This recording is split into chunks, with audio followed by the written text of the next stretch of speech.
ಒಂದು ಸಣ್ಣ ಹಳ್ಳಿಯಲ್ಲಿ ಅಜಯ್ ಎಂಬ ಯುವಕ ವಾಸಿಸುತ್ತಿದ್ದ. ಯಶಸ್ವಿ ಉದ್ಯಮಿಯಾಗಬೇಕೆಂಬುದು ಅವನ ಕನಸಾಗಿತ್ತು. ಆದರೆ ಪ್ರತಿ ಬಾರಿ ಹೊಸ ಕೆಲಸವನ್ನು ಪ್ರಾರಂಭಿಸಿದಾಗ ಅವನು ವಿಫಲನಾಗುತ್ತಿದ್ದ. ಅವನ ಸ್ನೇಹಿತರು ಮತ್ತು ಅವನ ಸಂಬಂಧಿಕರು ಅವನನ್ನು ಕೆಣಕುತ್ತಿದ್ದರು. ಆದರೆ ಅವನ ತಾಯಿ ಯಾವಾಗಲೂ ಹೇಳುತ್ತಿದ್ದರು, ತಾಳ್ಮೆಯಿಂದಿರು, ಕಠಿಣ ಪರಿಶ್ರಮ ಎಂದಿಗೂ ವ್ಯರ್ಥವಾಗುವುದಿಲ್ಲ.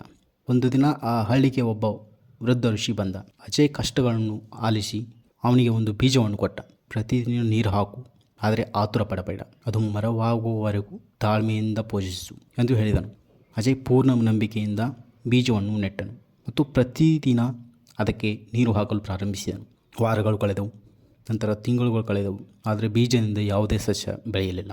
ಜನರು ಅವನನ್ನು ನೋಡಿ ಗೇಲಿ ಮಾಡಲು ಶುರು ಮಾಡಿದರು. ಇನ್ನೂ ಸ್ವಲ್ಪ ದಿನದ ನಂತರ, ಇಷ್ಟು ದಿನ ಗಿಡಗಳಿಂದ ನೀರು ಹಾಕುತ್ತಿದ್ದೇನೆ, ಆದರೂ ಏನೂ ಬೆಳೆಯುತ್ತಿಲ್ಲ ಎಂದು ಅಜಯನಿಗೆ ಕೂಡ ಅನುಮಾನ ಪ್ರಾರಂಭಿಸಿತು. ಆದರೆ ಅವನು ಬಿಟ್ಟುಕೊಡಲಿಲ್ಲ ಮತ್ತು ಸನ್ಯಾಸಿಯ ಮಾತುಗಳನ್ನು ನೆನೆಸಿಕೊಂಡು ನೀರು ಹಾಕುತ್ತಲೇ ಇದ್ದನು. 2 ವರ್ಷಗಳ ನಂತರ ಇದ್ದಕ್ಕಿದ್ದಂತೆ ನೆಲದಿಂದ ಮೊಳಕೆಯೊಂದು ಹೊರಹೊಮ್ಮಿತು.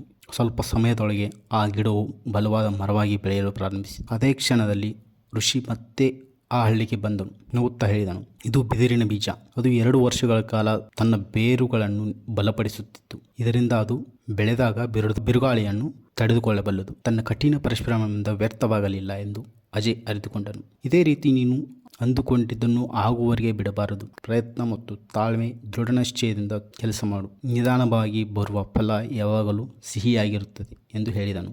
ಅದೇ ರೀತಿ ಅವನು ವ್ಯವಹಾರದಲ್ಲಿಯೂ ಅದೇ ತಾಳ್ಮೆ ಮತ್ತು ದೃಢನಿಶ್ಚಯದಿಂದ ಕೆಲಸವನ್ನು ಮಾಡಿದನು. ಕೆಲವು ವರ್ಷಗಳಲ್ಲಿ ಅವನು ಯಶಸ್ವಿ ಉದ್ಯಮಿಯಾದನು. ಈ ಕಥೆಯಿಂದ ನಮಗೆ ತಿಳಿಯುವ ಸಾರಾಂಶ: ಯಶಸ್ಸು ರಾತ್ರೋರಾತ್ರಿ ಸಿಗುವುದಿಲ್ಲ.